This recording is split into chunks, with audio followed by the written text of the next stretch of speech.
Well, hello everybody and welcome to another episode of Two Geeks and a Marketing Podcast. As always, we're here to keep you up to date with the latest news, tech, content and wisdom from the world of marketing. And as always, my co-host is a man on a mission to demystify digital marketing. He is the host of the Content Marketing Studio video podcast. Please welcome all the way from France, Monsieur Pascal Fintoni. Well, thank you so much. You've just heard from the man who's also on a mission to keep marketing simple, the voice of the Marketing Finance podcast and the author of 𝗧𝗵𝗲 Marketing Plans. I give you Monsieur Roger Edwards. Oh, thank you, Pascal. And here we are. Episode 81, and incredible, isn't it? And we've got such a packed show today. Once again, lots of news to go through, great content spotlights, but of course, we're going to tell you now very quickly what we're going to be talking about later in film marketing. And Pascal, it's your choice this week, isn't it? Indeed, the award-winning marketing campaign, yes, indeed, of Prometheus, the 2012 Ridley Scott masterpiece. Which, of course, was a sort of prequel to Alien, wasn't it? Or was it? Or was it? Yeah. That's something we can perhaps talk about later in the show. But before we get there, let's head into the other segments, and we'll start with In the News. And we begin with the news from David Buttress, co-founder of Just Eat, appointed by the UK government as the cost of living czar, and is urging brands to refocus marketing spend in a bid to bring prices down for consumers. Instagram has officially launched its new option to pin up to 3 posts and reels on your profile. Instagram has been testing this option since April, with more profile display customization promised in future. Well, a study of over 140,000 LinkedIn posts, Roger, by Social Insider and Cloud Campaign, has found that LinkedIn posts with PDFs uploaded directly generate more than 3 times clicks than any other types of content. Women made up 45% of characters shown in advertising from Mars last year, up 11 percentage points since the business started auditing its gender representation in 2018.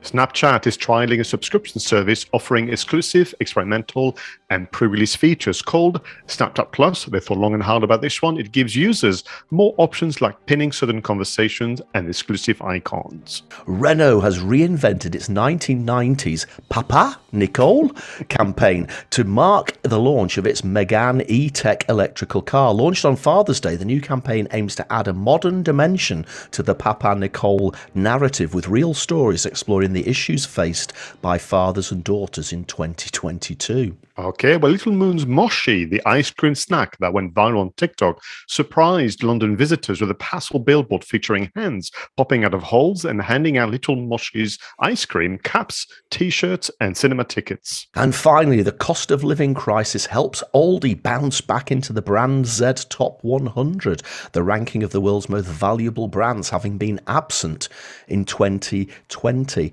Now, it's very interesting, this whole Aldi bouncing back in, because that obviously implies that because of the cost of living crisis, people are looking to move to cheaper brands. So that makes sense, doesn't it? Aldi becomes more popular than, say, a more expensive supermarket chain like Sainsbury's or Waitrose. But going back to the first item of news there, this David Buttress thing, now appointed as the cost of living czar. And I've got a big problem. Why do they call these people czars, for goodness sake? The czar was the king of Russia at one point, wasn't he? Why use the term czar? Anyway, that's a tangent. He's urging brands to refocus marketing spend, i.e. cut marketing spend, in order to bring prices down. Now, for goodness sake, first of all, it shows a distinct lack of business acumen. And he's the co-founder of Just Eat, so you'd thought he would have known better. But the actual portion of the marketing budget as an overall percentage of the price that people gets charged, it would knock pennies off, wouldn't it, Pascal? So what a stupid suggestion. Or am I being dumb here? I mean, are we talking about Just Eat? The brand has been polluting TV, billboards, and radio for the last 2 years, making money from delivering junk food to people. Are we talking about, a government who basically appoints people like Dominic Cummings, who eventually fire them? Are we talking about czars who've been starving the Russian population for generations? Are we talking about, essentially somebody who even himself told the world that Boris Johnson was not fit for purpose? I don't have a strong view on this, Roger, as you can tell. No, I obviously inadvertently manoeuvred the soapbox directly in front of your feet there, didn't I? I mean, I'm not sure where obviously David Buttress has had the opportunity to work, but when I think back at my career and that of my customers now, that marketing budget is so insignificant by all good accounts that he must be talking about a handful of brands. And maybe, in fairness to his request, maybe we need to look at the full version of his comments, because you can't trust the media to give the full story. But I did check on BBC and all the other kind of reliable media, you could say, Roger, and that was only that kind of snapshot of information. I think with regard to prices going down, it's back to efficiencies, it's back to negotiations, but of course to process and supply chain, and maybe lessons need to be learned from people like Aldi and many others. Absolutely. And again, I've always been an advocate. When times are tough, it's actually sometimes a good idea to up your marketing spend, maybe educate people what sort of foods to buy rather than cutting the marketing. Now, I got really quite excited by this Renault's reinvention of the Papa Nicole series of adverts in the 1990s. Very famous series of adverts featuring 𝗲𝗓𝗄 and 𝗏𝗏𝗏 back in the day, amongst others. And have you watched these? And obviously the sort of French tinge to this whole thing. What do you think of it? So I've not seen the very, very recent one. I remember the one from the 90s really, really well, because actually I arrived in 91 in the UK. And guess what people used to call me in corridors or in the office? They used to go, Papa Nicole, and to get my reaction. And I think for me it was also the first advert that I saw where for a car, beyond essentially, forgive me, the item and the engine and the features and the bells and whistles, it was around storytelling. And if you were not around in the 90s, because we do have a young audience, Roger, and if you, of course, are buying a car, first car now, you won't know that the Papa Nicole was essentially the dad used to, use the car to go on a date. Yeah. His daughter would do the same, but with her kind of more modern or more trendier car. And by accident, they would end up in the same restaurant or the same venue and see each other, hence the Papa and Nicole. Yeah. Now, I have seen these updated adverts, and in fairness, the fact that they each feature a father and a daughter is about as close as it gets. Right. If you didn't know about Papa Nicole from the 1990s, you'd just think, oh, this is an advert for Renault that's got a father and daughter in it. There's no reference at all to that past campaign. So I did actually wonder whether it was even the news company, the news media, that had sort of made that connection there. But it's quite a tenuous, but it's quite nice anyway. It still has that sort of father-daughter interactive element, which I do quite like. If we take our mind back to last week, we're talking about humor and storytelling, to be used in brands. And I think that's a very good example. Talking of humor, have you ever had those Little Moons Moshi ice cream snacks? Have you had them before? No, I've never even heard of them before. It's a strange one. It's I'm going to do a very bad job of describing it, but think of it as a Scotch egg, where the egg bit is some kind of ice cream, and around it is almost like a rice-based paste.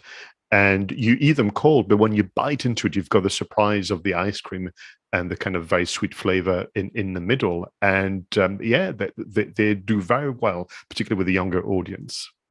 So, I mean, again, it's innovative. I like the hands popping out of holes. Might scare a few people if they weren't expecting it, but it's a really innovative idea. Unlike Snapchat calling their subscription service, or at least their trialed subscription service, Snapchat Plus. I hope they didn't pay an agency to come up with that name. Well, are you saying that other brands have done it before? Well, I mean, again, I know we've said this on the show so many times, but a lot of these social networks, they all seem to be converging on just becoming the same thing. I did read today, so it's maybe a news item for later on in another episode, that Twitter are now looking at having a notes feature where you can actually publish lengthy articles like you can on LinkedIn. I'm thinking, for goodness sake, no, stick to what you do. You've got that unique ability to do short form content, and here you are wanting to be the same as everybody else by giving long form content a chance. But maybe we'll come back to that one when it actually does hit the newsstands. Well, some good stuff in there as always, Pascal. And I'm still giggling about 𝗲𝗲 and 𝗏𝗂𝘀. In fact, I might go onto YouTube and have a watch of some of those original adverts from the 1990s. Shall we move on now and focus our attention in a bit more detail on some individual content? Let's go to the content spotlights. And in this part of the show, Pascal and I shine the spotlight on a piece of content. It could be an article, could be a video or a podcast. So Pascal, tell me, what have you got this week? Oh, this week's an article, again, in terms of the content format, one that I received via email to begin with from the Content Marketing Institute. The author is Eric Rose, his second appearance on the Content Spotlight, but very, very much deservingly so. And the title is Why You Should Press Pause on Your Content Strategy. And what was interesting, Roger, in terms of my little kind of consumer journey of that content, the email had like a summary, and then there was a link to go to the full version. And I was intrigued enough about both the type, but also the timing. I've been talking a lot to my customers, Roger, and you know I've had this conversation in and around what is going to happen this summer after 2 years, 2020, 2021, where all of us have pretty much worked across the summer because we had nowhere to go, because we wanted to bring value to our customers, because also we knew silence wasn't a good thing with regard to mental wellness and that kind of things. And what is interesting is I sense that this year people will take time out. They will go on holiday. And my recommendation has been to my customer to maybe slow down a bit on the content creation, maybe look at it again, refocus and recharge to be ready for September. And what is interesting about Eric Rose and this article, Why You Should Press Pause on Your Content Strategy, is also bringing into this the dimension of many years, many months of negative news. And it's hard to escape from that. And therefore, the temptation or the very natural conclusion would be that many decisions we take in business are kind of informed or kind of biased by the bad news and what they call the fear of loss, as opposed to the perceived gains. And what he's saying, if you're not careful, and if you essentially guide your attention and decision-making around what could go wrong, you can sometimes overlook progress that you've made because you're always thinking about what has not happened. You can sometimes even fail to see what's working despite, the circumstance we find ourselves in, or quite simply missing the point that sometimes something is failing because of those very conditions. And this is only a temporary issue, so do not change your strategy. So I would recommend people, really follow the link on the show notes and read the full article. But his recommendation around creating a moment where posing for greater focus on your successes, and as a result of which you can, how could I put it, improve your strategy moving forward. And he's saying the summer is probably a good time to do so. So what he does, and he shared that technique with all of us, is he creates the moment of focus. He poses and he asks himself 5 simple questions. And he does say that you've got to take time to write really polished answers, not just a few bullet points and move on quickly to rushing around again. So question number 1, what are the 3 to 5 most significant areas of progress in the last month, quarter, or whatever is right time frame for you? So question number 1, take your time, if you're listening to write it down, or you can go back to this section of the show and do it again as an exercise. Question number 2, what are the biggest rocks in my way? Where am I stuck? And please be specific. So you can kind of, imagine writing this for yourself as well. Question number 3, what are the top 3 actions I can get to take to become unstuck? So what can I do that could really help me be unstuck, but also acknowledging that sometimes there is nothing you can do, particularly if it's a temporary obstacle. Question number 4, what are the best case and the worst case scenarios and results for each of those actions? And number 5, what is my biggest learning from the last month or the last quarter or whichever period is right for you?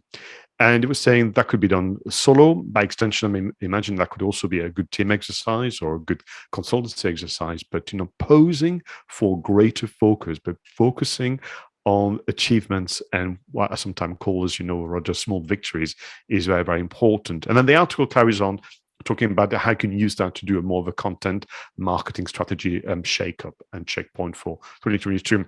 I will leave you with a final question he's asking. And Eric Rose, thank you very much for what I'm going to call the tough love. Question for all our viewers and listeners, for you and I, Roger.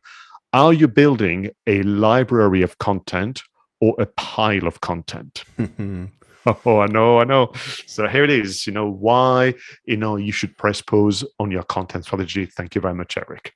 Yeah, very interesting. I mean, we've said before on the show, haven't we, that sometimes we automatically get into content creation mode. We put a piece of content out there, and then we immediately go into content creation mode for the next piece, when in fact we should market the hell out of the content that we put out there before we put the next piece out, but also we should be continually reviewing what we're doing. Now, in reality, I think it's very good what Eric's saying, that it's a good time to pause now and consider what's been happening because of the 2 years of such uncertainty and 2 summers where we couldn't really go anywhere. Yes, ideal time to focus, but really those questions that he's asked, the 5 plus the 1 question, we should probably be doing that on a quarterly or at least half-yearly basis anyway, pandemic or not. No, absolutely. So thank you very much for your reaction, Roger. I must confess, I glanced at the show notes earlier today, and your title is very intriguing to me. So over to you.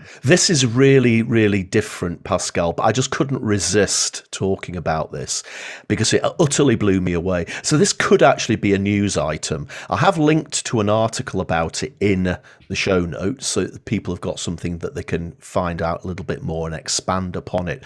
But I'm going to talk about a piece of content which was a chart single that was released by an artist called Kate Bush way back in 1985, 37 years ago, Pascal. Kate Bush released a single called Running Up That Hill. Have you ever heard it?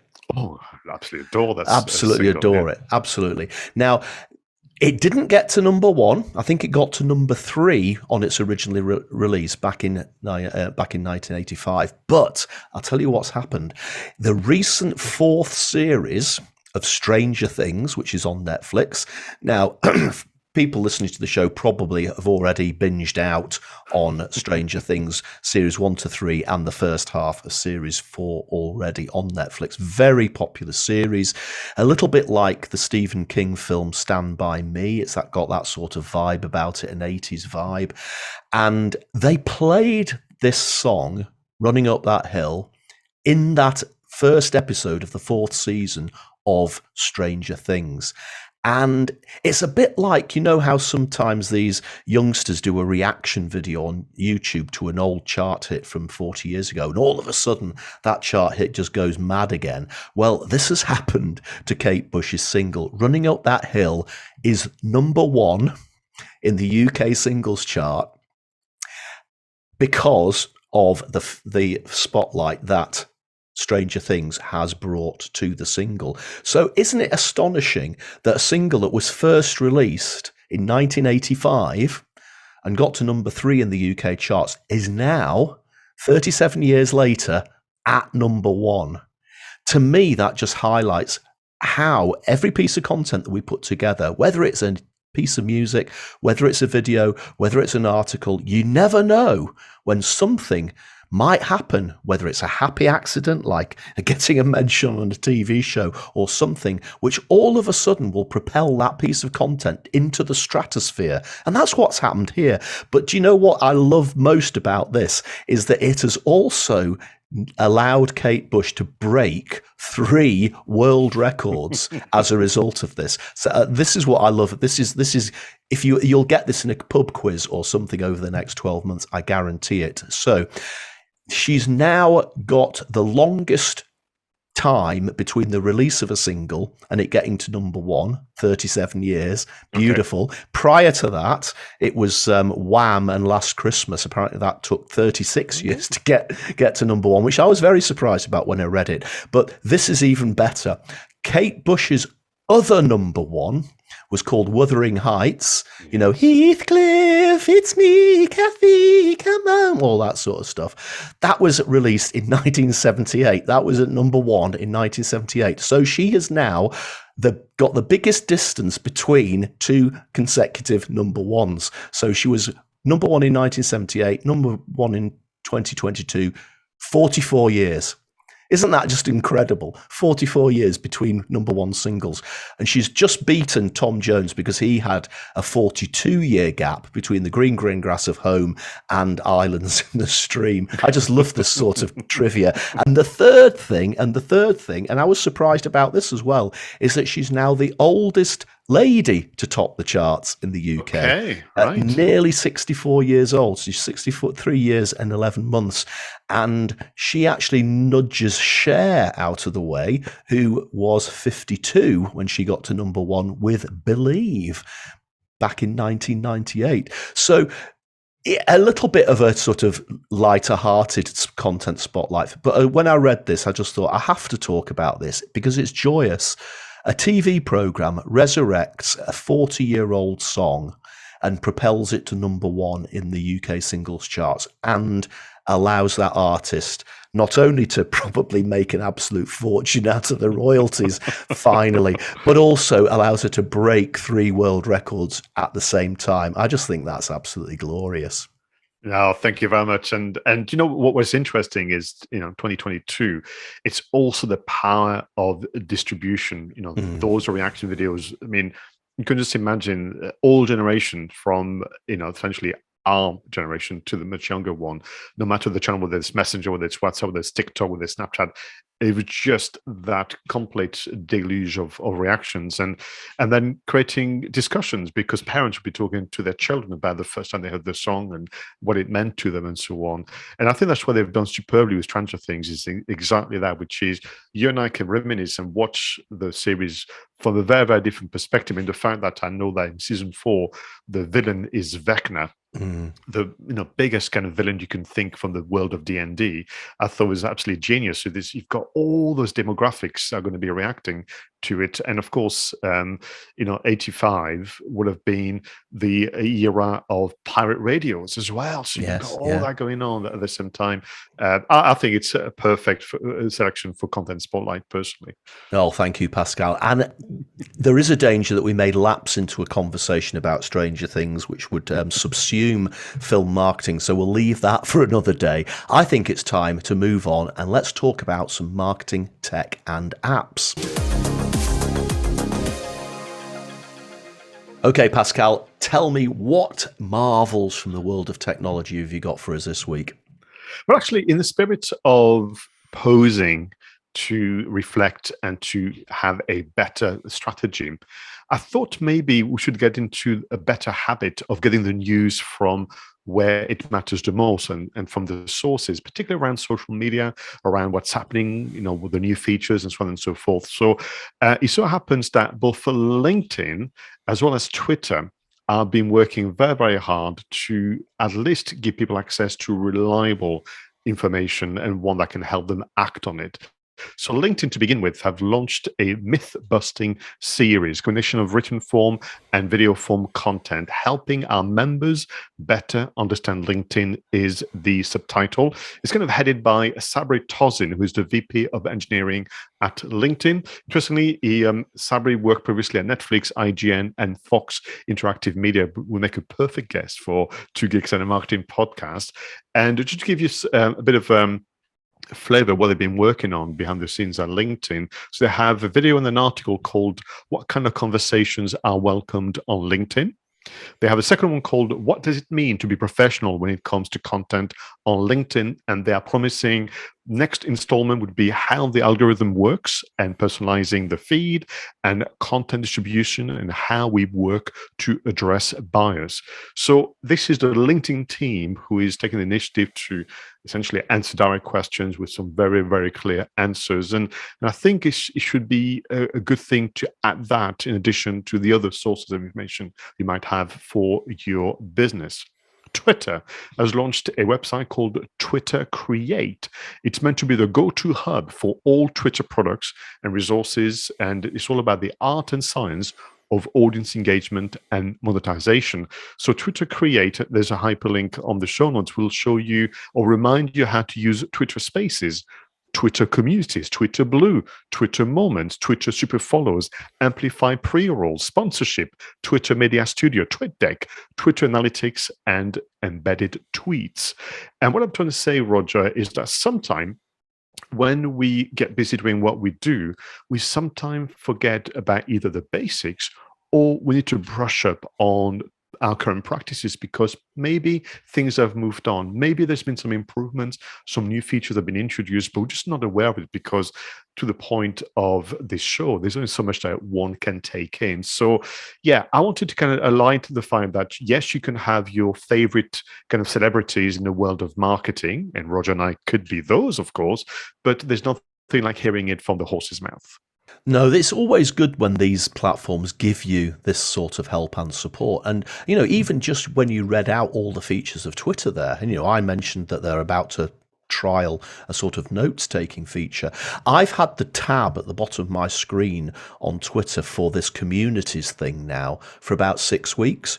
And I keep clicking on it and thinking, oh, I wonder what all this is about. But of course, I haven't got any communities that I've either signed up to or I've set up myself yet. And maybe it's a sort of list, I don't know.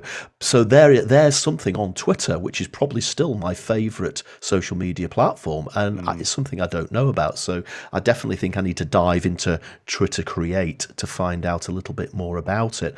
Now, this week, Pascal, I was talking to a customer and we were talking about goals. And you know me, I like to make sure that people set goals for their marketing strategy, because if you don't have goals, you've got nothing to measure yourself against. And it's likely that you'll either think you've failed or you actually have failed because you haven't got that benchmark in place. But I've never been a fan of SMART objectives because I think that they're just a bit too artificial. And it's something I talk about in the 𝗧𝗵𝗲 Marketing Plans books, as how you can come up with exciting goals as an alternative. But this conversation with the customer prompted us to have a look at some of the latest apps that you can use for recording goals and it just sort of productivity in general. And the two that came up in conversation was one called 𝗧𝗏𝗏, which is spelt WRIKE, which actually is a very flexible and actually looks quite pretty productivity app where you can set tasks, you've got to-do lists, you can set goals, etc. And playing around with this, it looks very intuitive. And I've talked about productivity apps before, and I always get attracted to the ones that have a nice graphical interface, and this one really does look nice. The second one that we talked about was called 𝗧𝗵𝗶𝗀, habit with ICA added at the end of it. And I guess there's this age-old thing, is that if you want something to become a habit, you've got to do it a certain number of times. So getting into the habit of writing something every morning, if you do it a certain number of times, it will become a habit. And they've effectively structured their goal setting and task-orientated website around habits, which I thought was quite an interesting way of looking at it. In reality, it's just another productivity tool, but I quite like the focus on the habits there. But I did look at these two, and as nice as they look and as graphically beautiful as they are and as interesting as the habits link is, I just don't think these sort of productivity tools are for me, Pascal. I know I've never written down to-do lists even on paper, and I've played around with a few productivity apps on my iPhone, and maybe I've used them a little bit, but I always lapse and start and go elsewhere. Gantt charts always used to fill me with horror when I was in big corporate. So I think that for me, there's just something missing, and for whatever reason I can't get into the habit of using some sort of productivity tool. But everybody's different, so I hope that those who do like this sort of thing will check out 𝗧𝗏 and 𝗓𝗵𝗲. Thank you very much. And I want to address our viewers and listeners. This is your challenge, as this is where I come from. Can you find a productivity app for Roger Edwards, or recommend one? What is your favorite? You can leave it in the comments and on the social, but also leave a voice message on speakpipe.com/Two Geeks and a Marketing Podcast. I think this is something that we need to resolve for you, because I'm a big fan. I've got a handful I've been mentioned on the show before. And actually, for me, there was when I stop using them, that's when I start to make mistakes, or I start to, make a few blunders. So interesting. Challenge accepted, people. Is that what I'm hearing? Let me know. Let me know. I wait to be impressed. Okay, Pascal, I think it's time for us to set the controls of the TARDIS to fire up the flux capacitor. Head back in time for this week in history. And in 1975, the film Jaws, my favorite of all time, based on the book by Peter Benchley, directed by Steven Spielberg and starring Roy Scheider, Richard Dreyfuss, and Robert Shaw, opens in North America across 464 screens. In 1986, millionaire Richard Branson zipped across the Atlantic aboard the Virgin Challenger in 3 days, 8 hours and 31 minutes, breaking the world record by a few hours. And in 1995, the space shuttle Atlantis docked with the Russian space station Mir for a mission which lasted until the 4th of July 1995. For these 5 days, the space vehicles formed the largest man-made satellite ever to orbit the Earth. And in 2007, Apple's highly anticipated iPhone goes on sale at the price of $499 for the 4GB version and $599 for the 8GB version. The iPhone quickly became an overnight phenomenon, with 1 million iPhones sold in only 74 days. Now, Pascal, thinking back to Richard Branson zipping across the Atlantic, the Virgin Challenger, what was it? I can't remember. Was it a balloon? No, it was literally a speedboat. Ah. And my memory, I can't just say, well, this is about your Brits breaking records all the time. Anyway, but yeah, it was literally, and it wasn't particularly big from memory. And I'm told that I think it was him. I think it was maybe a very small crew.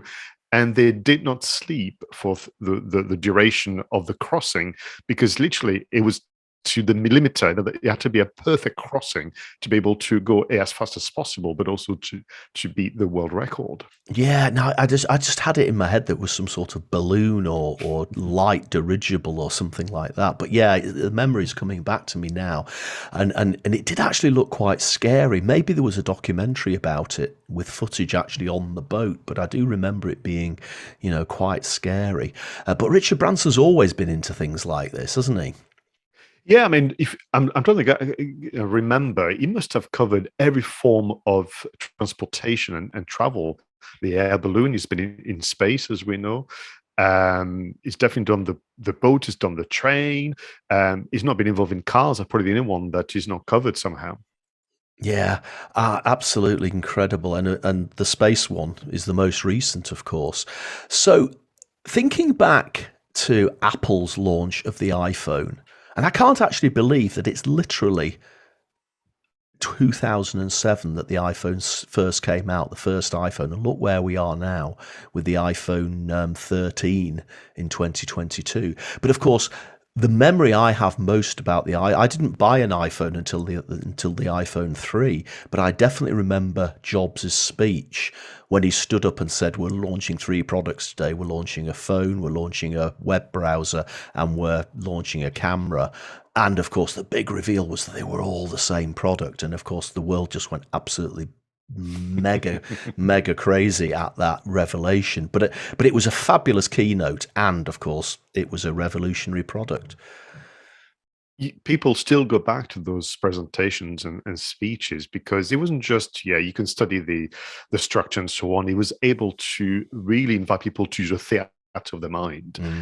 And he had that real power to evoke feelings, sensations, and anticipation, because I think it was the better part of 6 months people had to wait from the announcement to the release. I remember vividly seeing the news of people queuing up in America and other places. Someone, I think it was maybe for future iteration, people were literally spending the night in sleeping bags to get the first few iPhones. And I can't think of another brand, with regard to mobile phones, that has this element of, it's almost like waiting for a rock star to start their concert and you sleep outside for 3 days, isn't it? Absolutely right. I mean, you might be doing that over the weekend for the Rolling Stones, of course. Pascal's going to see the Rolling Stones this weekend, everybody, just so that you understand that little aside there. But incredible. I just love that that contrast between the keynote speech, which created that mad anticipation that actually caused people to camp out to buy a product that they'd actually never seen before because it was so revolutionary. And let's face it, even though we're surrounded by gadgetry these days, it's very unusual for us to see something utterly new, which is what this was at the time. And we say this every week, Pascal, but I'm going to say it again. We owe a massive debt of gratitude to these pioneers and innovators from the past who've shaped the world that we live in and work in today. But it's time to bring ourselves right up to date now, and I think it's time for creator shout-outs.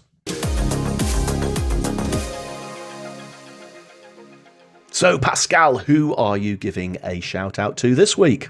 Oh, listen, it's an absolute delight to give Nicole Osborne yet another shout out, but it's, again, very well deserved. The founder of Wonderstars, marketing coach and digital agency specialist. She's released a new series of videos on YouTube, which is all about getting more results from LinkedIn. So I want to link it back to, obviously, my selection from marketing, tech, and apps. And I love this idea of being very niche in your subject matter, but also always finding ways to make a subject that you could argue, people know about, or they could even suggest that they master the LinkedIn marketing. And Nicole's always able to find little hooks, little tactics that can make a big difference. So just to whet your appetite, everybody, the recent videos, forgive me, 3 titles: LinkedIn post ideas for 2022 for more leads and engagement. That's number 1. Number 2, how to comment on LinkedIn to get more reach and leads for your agency.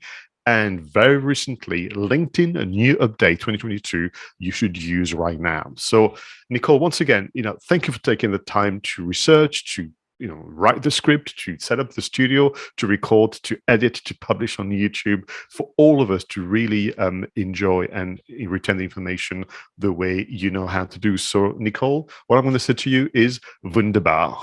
And of course, I've missed bumping into Nicole at events like 𝗖𝗵𝗲 and Atomicon over the last couple of years. Hopefully, we'll get back out there and meet some of these people that we've only been able to Zoom with over the last 2.5 years. My shout out this week is also a returning shout out for Two Geeks and a Marketing Podcast. I'm going to give a shout out to 𝗧𝗪𝗀𝗀 again.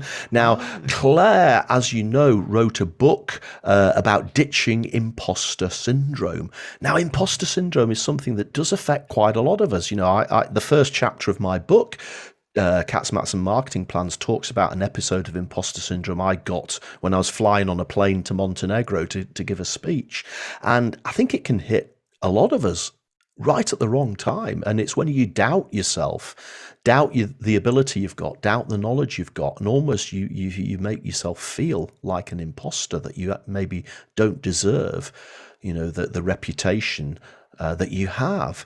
And Claire's book is an absolute must read, and that was the shout out I gave Claire well over a year ago on Two Geeks and Marketing Podcast. But I spotted today, interestingly enough, just that because you've just given a shout out to Nicole for a video, this is also a video that Claire's just put together, and I got the double whammy of spotting this because the title of the video is The 4 Ps of Imposter Syndrome. And of course, I'm a marketing geek, and we all know about the 4 Ps of marketing: price, product, place, and promotion. So I just love the fact that she's come up with the 4 Ps of imposter syndrome. Now, I'm not going to go into what the Ps are because I would encourage you to watch this video, but Claire's got a great manner about the way she talks, and it's a really engrossing video, and it will help you if, like me and like a lot of other people, at some point in your working life, or maybe even currently in your working life, you do get that nagging doubt creeping through your mind at some stage. So have a look, 𝗧𝗪𝗀𝗀, the 4 Ps of imposter syndrome, and the link is in the show notes. Delightful to include 2 good friends, isn't it, in the creator shoutouts? Absolutely. That's what the creator shoutouts part of the show is all about. Okay, Pascal, we've got to the point of the show when we can get really excited. I mean, we've been excited right the way through, but really excited. It's time for film marketing. It's film marketing, and this week we're going to be talking about Prometheus. And I've always seen this as a prequel to Alien, but Pascal gave me some funny looks earlier when I said that, so we're going to interrogate that funny look a little bit. But first of all, I think we should watch the trailer.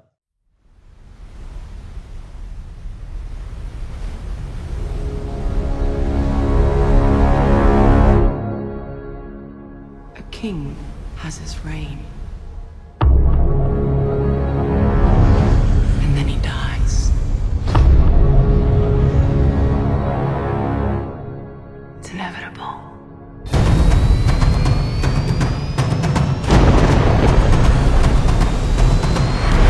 Prometheus has landed. These are ancient civilizations that were separated by centuries, and yet this same pictogram was discovered in every one of them. You're smiling. I think they want us to come and find them. We're all here because of a map you 2 kids found in a cave. Not a map. An invitation. From whom?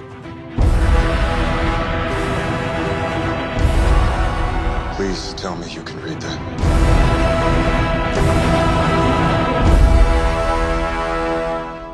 Prometheus, are you seeing this?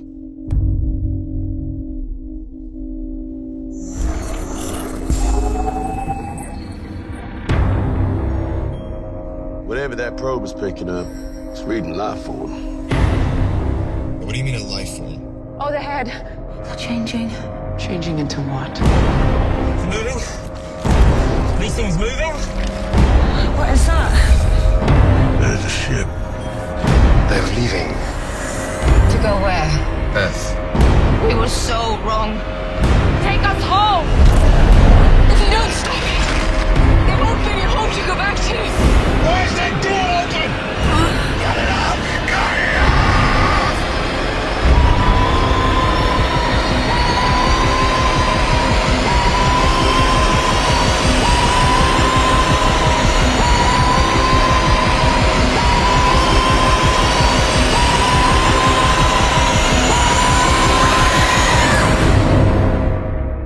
Big things have small beginnings.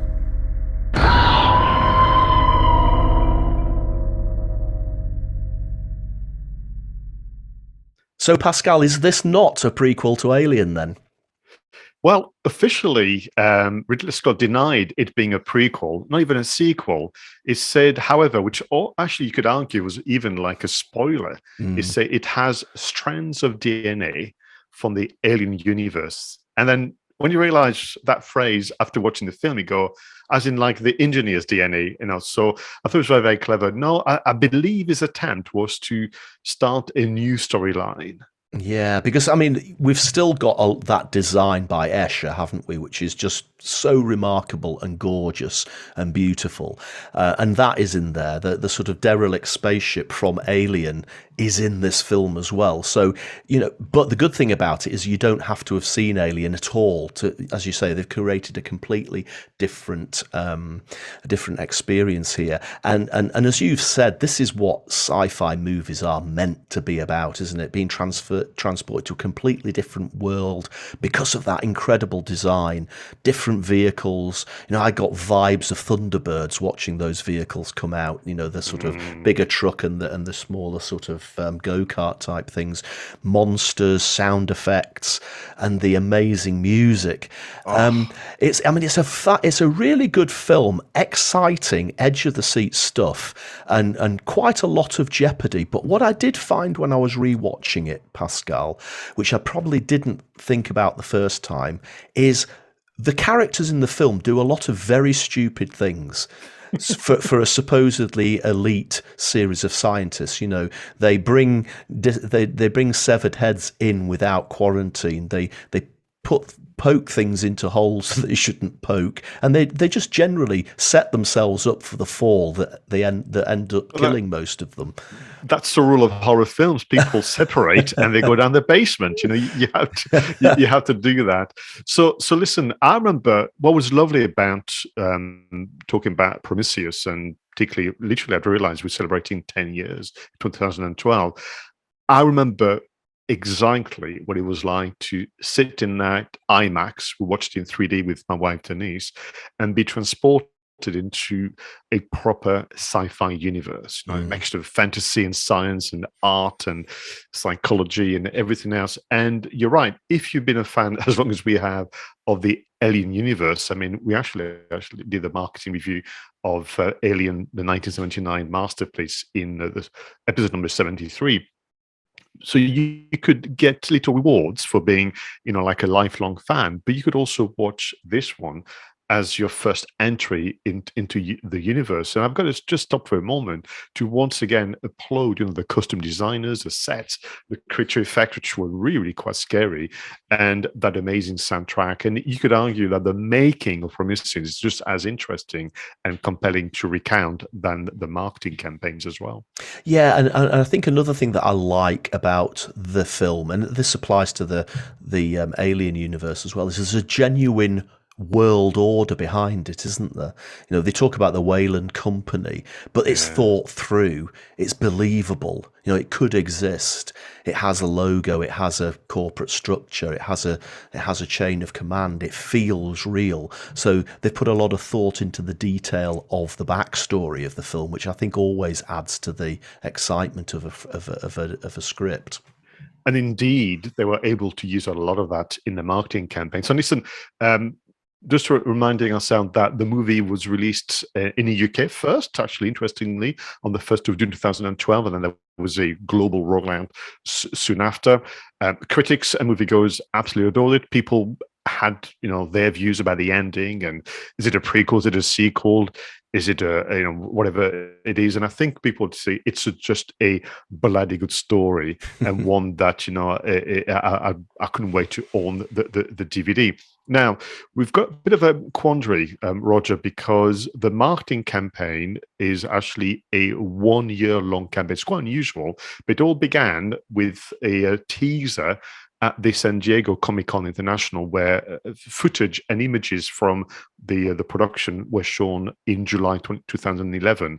Because of that 12-month campaign, there's almost too much to report back within the time frame of this episode. So I'm going to suggest that, if you don't mind, we skip straight into the award-winning element of the campaign, which is essentially the work in creating a real, forgive me, Weyland universe, and how moviegoers and fans could get into.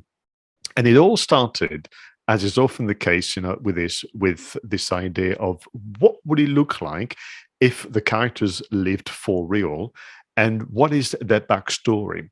So the award-winning campaign where they created the Weyland universe began in February 2012, where Peter Weyland, who is in the movie, as you know, played by Guy Pearce, is doing a TED Talk.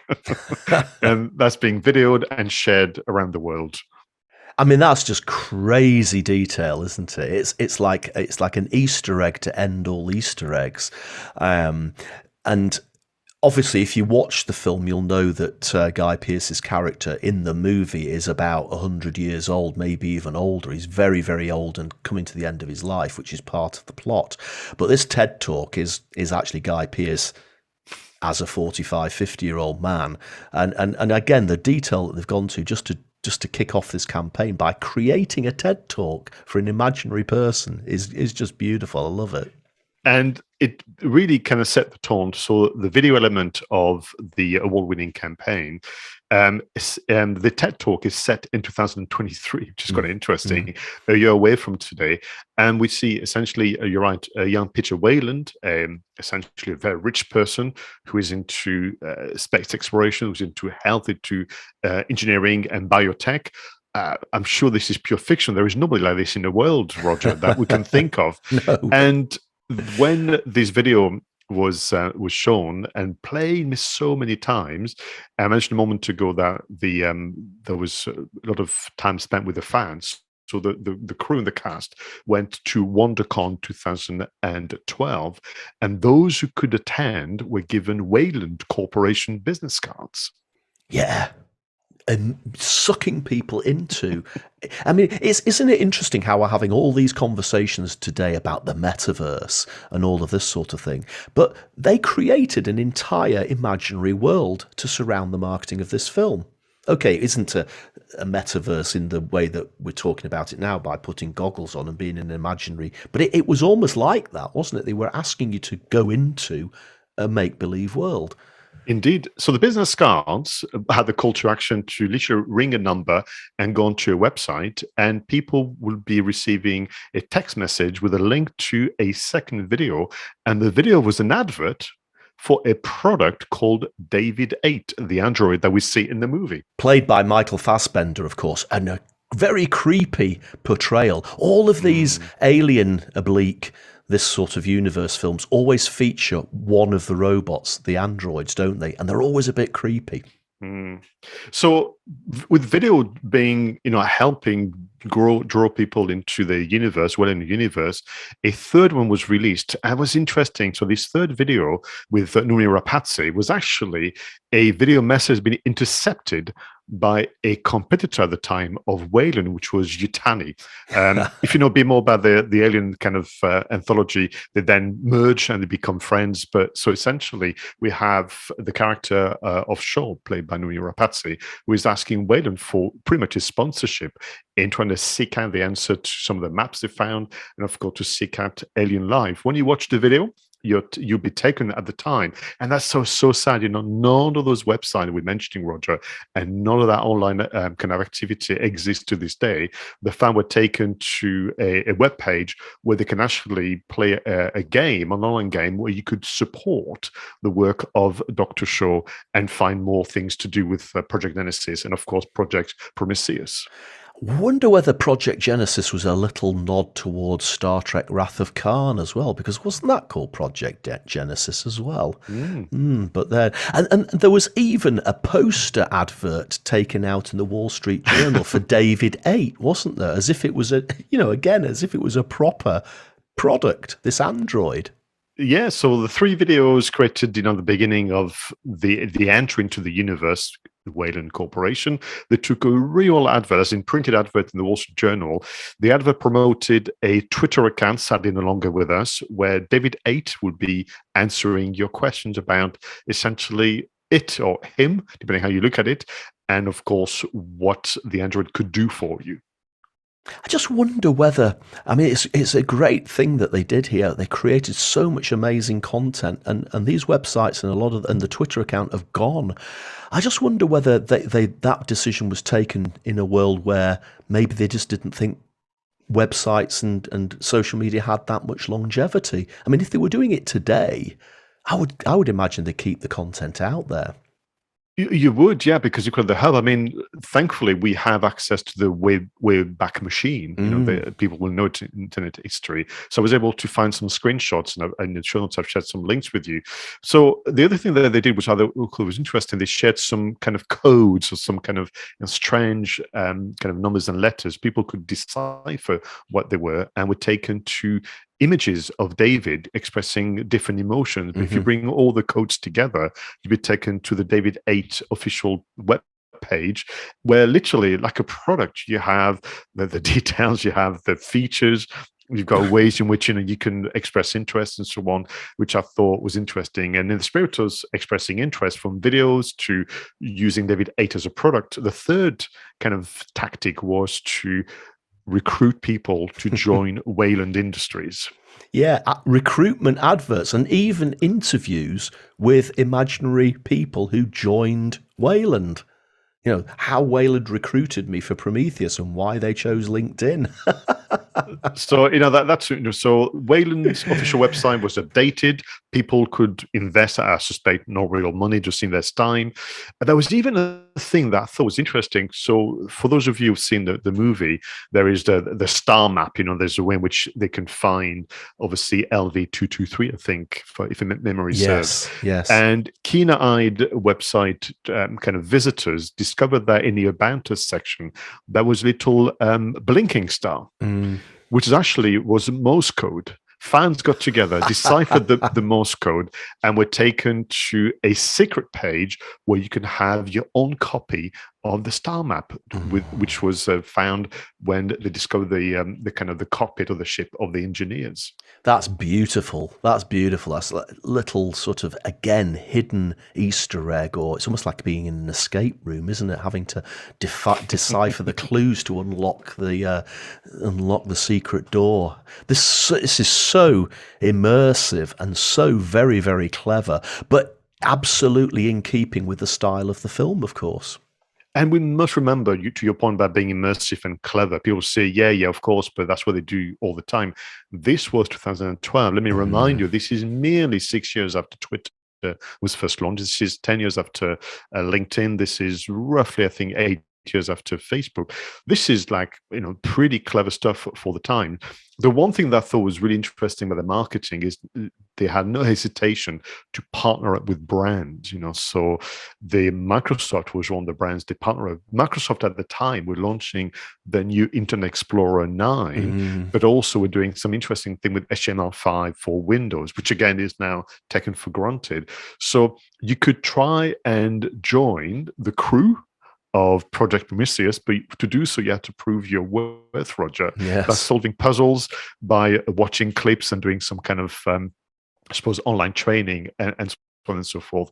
So all this led to the point where if you'd passed the test from the online training center, you could then go onto Facebook. There was an app that would allow you to create a kind of Wayland ID card that you could then use, I suppose, for when you go to the movie for some extras. But literally, people were doing it in the hundreds because they wanted to be part of that universe. Yeah, again, so immersive and interactive and ingenious, really. This is a real standout stuff, isn't it? I mean, we've reviewed a lot of incredible movies over the 81 episodes of Two Geeks, and we've reviewed some amazing marketing campaigns, but this one, it's the gamification of it, the way that it sucks you in, the way that they've created that imaginary world. It really is one of the top ones we've looked at. Oh, completely. And it goes on even to the point of when you go and see the movie, which I kind of spotted, but that's proves that I'm just moving more than anything else. Because I don't know about you, but when I go and see a film such as this one, in fact, not all films, Roger, I stayed till the very end. And I'm literally been asked to leave by the staff working there. But if you've taken the trouble to watch the film to the very end at the cinema, the IMAX, the 3Ds and 2Ds, at the very, very end, there was a Wayland Corporation logo, and there was a website address, which was with the URL, whatis101112.com. People went, of course, and they discovered more content, more revelation about Peter Wayland and all the others. And to me, that kind of interesting that they didn't stop at, let's get people to go to the cinema and then we're just going to back off. The marketing carried on even to the point of watching the movie till the end. Again, I mean, how many people out of an audience of, say, 200 in a theatre are actually going to do what you did and stay till the end until you're asked to leave by the cleaners? I mean, it's a small percentage, isn't it? 1 or 2 people maybe out of 200. But the fact that they invested more money into creating a website just for those people who stayed till the end. Obviously, that URL would have passed around the world on social media eventually, but initially, they focus their attention on a small number of people who would be waiting till the end. That is a really dedicated bit of targeting. For me, it shows commitment to the experience you want to create from a marketing point of view. I want to give 3-4 reference to a UK first, I could argue, as well as a French kind of PR stunt. So in terms of UK first, when the trailer was revealed on TV with Channel 4, they organized for the first time ever, it had never been done before, this thing where you would watch the trailer first and you would have a call to action at the end to tweet your reaction using the hashtag, "Are you seeing this?" The trailer would play again, literally a few minutes, so the trailer played twice, forgive me, Roger, at the start of maybe the sequence of adverts, whatever they were selling. So they played it once and then last again. And when the trailer was played again last, all the tweets were being displayed. So you could recognize your username on Twitter and the hashtag, and of course your friends would go absolutely crazy. The one that I am very, very jealous, another UK first, was partnering up with Secret Cinema. So in the summer of 2012, at the same time as normal screening, Secret Cinema turned a warehouse into pretty much a spaceship. With props for the movies and so on. They had actors dressed like, the crew from Prometheus and so on. If you'd have been lucky enough to have a ticket, you were encouraged to dress like a scientist. Maybe you had your ID card from Wayland from playing the game. And the start of the movie was prefaced with a recorded welcome message by Ridley Scott. And I'm very, very jealous indeed. Very quickly, in France, very much like in London, actually, there are some underground stations that are no longer used. Instead, they become like areas used for displaying art. And in France, the St-Martin train station was turned into essentially props from the film. You had the engineers, you had all the pods and so on. And literally, the train would be zooming past, and you'd be engulfed in this kind of blue light. People were taking pictures, videos to share on social media, creating more PR for Prometheus. And so it goes on. That is so cool. I hadn't realized that they did that with a disused metro station in Paris, but how cool is that? I would have been blown away by that, just as you were. And I know we said that we wouldn't look at any of the other parts of the marketing, but just to bring it to a conclusion, I just did want to circle back to talk about that teaser post that you mentioned that originally came out in 2011. I just love the tagline. The search for our beginning could lead to our end. Isn't that just beautiful? Simplicity, but poetic, and sums up the film in one little sentence. I think that is one of the best taglines, one of the cleverest taglines that I've seen for many a film.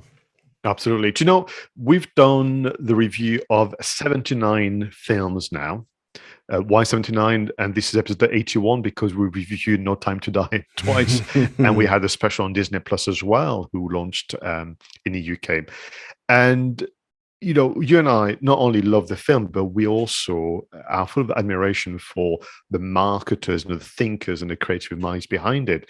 But up to now, it's not been possible to thank people directly because so much information just disappears, websites, social media accounts, and so on. And sometimes we just don't know who is behind it.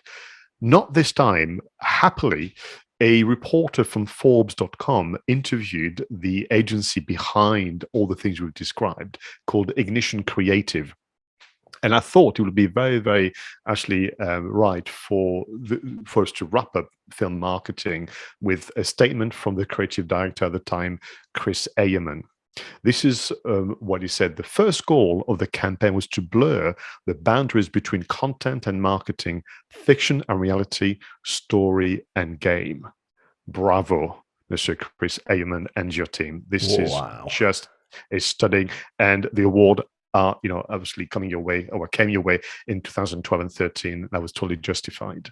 It was Absolutely fantastic. And I agree. They achieved all of those goals. All of those goals achieved because this is one of the most impressive campaigns that we have reviewed on the show. Thank you so much, everybody, for watching and listening to Two Geeks and the Marketing Podcast, episode 81. We've really enjoyed talking about all the topics that we've covered today, especially Prometheus, that fabulous film from 10 years ago. As always, we'd love your feedback. We'd love your suggestions on apps and tech to look at. We'd love your suggestions on films to review. And you can talk to us by leaving a comment on the YouTube channel, or Pascal, they can contact us on SpeakPipe. And as always, you're going to tell everybody what the SpeakPipe URL is. Yeah, leave a voice message on speakpipe.com/Two Geeks and a Marketing Podcast. So everyone, thanks once again for watching or listening, and until the next episode, please do go out there and make sure that your marketing was done right. I was Roger Edwards and he was Monsieur Pascal Fintoni.